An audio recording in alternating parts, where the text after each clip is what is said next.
मायरा को पोद्दार हाउस से भगाने के लिए विद्या ने सुनाई खरी खोटी की जमकर बेइज्जती करते करते बोल दिया कि 8 साल पहले जैसे धक्के मारकर घर से निकाली थी उसी तरह से इस बार भी उसे घर से निकालूंगी और मायरा अरमान के सामने उसको बर्बाद कर देगी। सुन मायरा के उड़े होश, मायरा के सामने आया विद्या का असली चेहरा।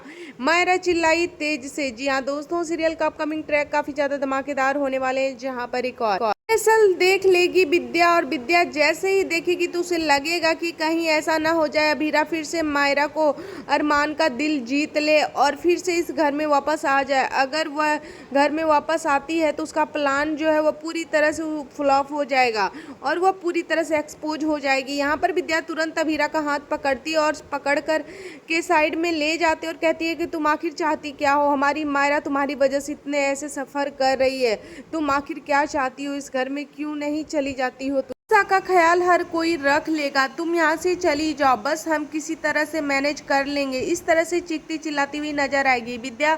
आप सभी देखेंगे यहाँ पर विद्या इस तरह से चीखती चिल्लाती नजर आएगी, खरी खोटी सुनाती नजर आएगी, बेइज्जती भी करती नजर आएगी।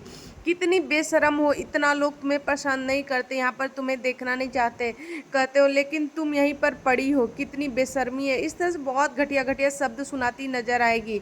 यहाँ तक तरह से 8 साल पहले तुम्हें घर में घुसने नहीं दिए थे, घर से बाहर फेंके थे, उसी तरह से इस बार भी तुम्हें घर से बाहर फेंकेंगे और कोई कुछ नहीं कर पाएगा, ना तो मायरा ना तो अरमान। अभी यह शब्द सुनते ही मायरा सुन लेने वाली है। मायरा को बहुत ही बड़ा झटका लगेगा कि 8 साल पहले विद्या माँ ने मामा को दूर कर दिया था मेरे से। अभीरा कहेगी हाँ आपने जो किया था वो तो बहुत गलत किया था। कस्टडी पेपर अगर अरमान को देना था तो मुझे दे देना चाहिए था, आपके हाथों बिल्कुल नहीं भिजवाना था। उसमें तो इतनी हिम्मत थी नहीं वह कस्टडी पेपर देने के लिए मेरे सामने आ सके।